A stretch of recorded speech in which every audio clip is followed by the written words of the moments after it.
Yeah, isn't he lovely? You never know who you're gonna meet at an art fair. Hi there guys, I'm Marina Viatkina, it's Friday, it's time for the new Art Entrepreneur episode. Today I continue our talk about Miami Art Week. Previous part, if you haven't seen that, please do that after this one. In the previous part, we covered the art fairs that were based at Miami Beach, exactly there. This time we're moving to mainland Miami. Come on!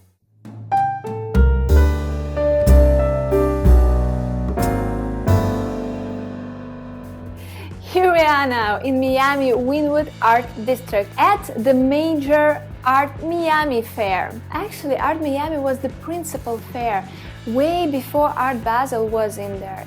Art Miami is here for decades. This year they were located in a huge tent right in the center of famous Wynwood Art District in the mainland Miami. If you could imagine a tent of the size of a Miami Beach Convention Center where the Art Basel is located, it's pretty the same size. So the fair is huge.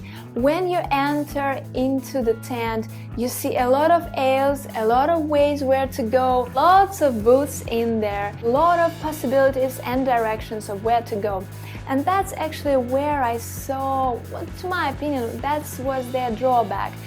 They kind of lacked a clear structure of the fair. I'll give you an example. In Art Basel, they had several sectors dedicated to modern art, to the new art, already famous but emerging talents, and you could easily understand where you are when you entered in that sector because they have that description box at the entrance and you could read this brief and see what's going on in that sector and be in the loop.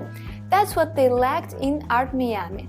Probably I didn't see it with my eyes, but I was seeking for that. I assume that, again, like Art Basel, they had various sectors dedicated to this art era, this focus.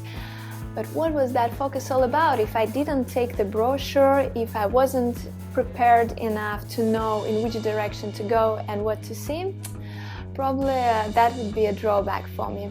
But again, art there was of a high level. Again, like in Art Basel, not only contemporary art by living artists was presented. There you could also see modern art from the artists of the beginning of 20th century. Famous names, Picasso, Dali, and all the artists, you know them perfectly well. Actually, that's what I love about this kind of fairs. Program is really so rich that you cannot be bored. Miami Art Fair has its sister fair Context, which tent is based just on the side of a huge Art Miami tent. No matter that the tent is just adjacent to the wall of Art Miami, you have to go out of the screening area of Art Miami and then pass all the screening again to the Context Art Fair. Context Fair is meant to be more about emerging art, about the latest trends, and I know it's really great if a gallery was admitted to either Art Miami or Context. That's quite a high benchmark. Art and its quality is of a very high standard. We were there during the last hour before its closing, and crowds were massive there, I should say. And right after when the show was closing, people tend to go out, walk around this Wynwood Art District with all that restaurants, galleries, and all that area had a certain feeling of a vibe, of hype, never-ending party. That was great, and you can feel that spirit, you can feel the spirit of an art fair, so the location is good. However, in 2017, so that means the next year, Art Miami and Context together are moving to a completely another location. Not that they're going to Miami Beach, no, they're staying at mainland Miami, but they are moving closer to Miami downtown. Next year and years after, they plan to be located just on the shore. It is located right near the bridges to the Miami Beach and to the Miami Art Basel. That means that it's going to be practically like 10 minutes from Miami Beach Convention Center to the Art Miami. The place, in my opinion, is absolutely top-notch. That's where they had to be from probably the very beginning. It's closer to Paris Art Museum. The location is very convenient, whether that you are living in downtown or staying at Miami Beach. It's much closer to the attention. They're gonna build bigger tents. They're gonna attract larger crowds. I'm sure that's gonna be a success. The place is unbeatable. Moving forward to some other fairs. Of course, there are several of them. They're quite small comparing to the size of Art Miami and context altogether. But anyways, let's see what's going on in there to get that sort of a comparison. I've chosen to go and see a Red Dot Art Fair together with Spectrum Art Fair. Why together? They're actually managed and organized by one company, and their tents are just one next to each other. They are sharing the wall, and not only they're sharing the wall, you do not need to exit one fair to enter another fair, pass that screening area and show your ticket, because they're kind of merged. They have several access paths in between the tents, so if you are attending one fair, you can easily see the other fair. Spectrum Art Fair is larger.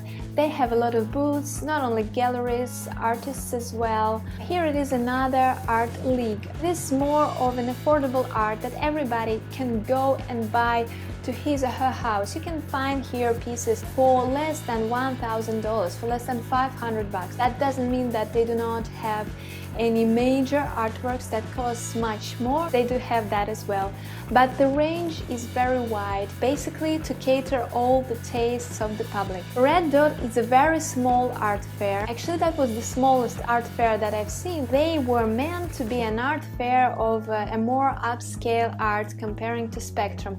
However, I wouldn't say that there was that much difference between them, and I know some exhibitors from Red Dot were actually disappointed by organization, management, and people attraction. Anyways, what I was not impressed by were the tents themselves. I didn't like the material, I didn't like the construction. You could easily see the difference with your own eyes if you've been to Scope or Untitled or Pools. It's drastical actually. Maybe that doesn't matter, but for me it matters. That's the total impression. That's why I'm saying that to you, so keep that in mind if you want to exhibit there or thinking of exhibiting there. I don't know how those fairs were doing during like normal public hours.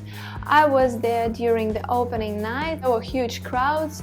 At Spectrum, quite few people comparing to Spectrum at Red Dot. This art fair didn't bring that much to me in terms of inspiration and seeing new art trends and whatsoever. And so if you are not there roaming around, have a free ticket and an hour not knowing what to do, you can easily avoid going there.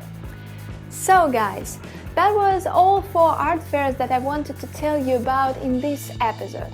Of course, there are many more art fairs at Miami Art Week that were going on. I have attended on a few more, but they are certainly of a smaller scale. If you are interested in some fair in particular, just pop your question down there below in the comments and I try to answer. And please keep in mind that I didn't want to be mean by saying that, oh, this fair is organized this way, this fair is organized that way, this I like, this I don't. I'm just doing this video for you guys as potential art collectors, as art admirers, for some galleries or future galleries, for artists who are thinking of exhibit here or there, so that you could have the idea of what each fair is all about. This is a more business-related information with, of course, some glimpse of art into that, but that's Art Entrepreneur Friday what it's for.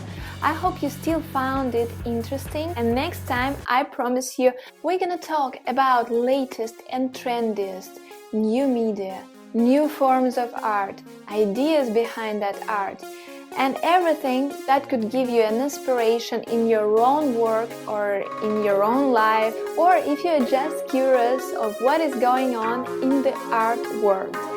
So be sure to be subscribed to stay in touch, and I see you in the next video. Ciao ciao guys!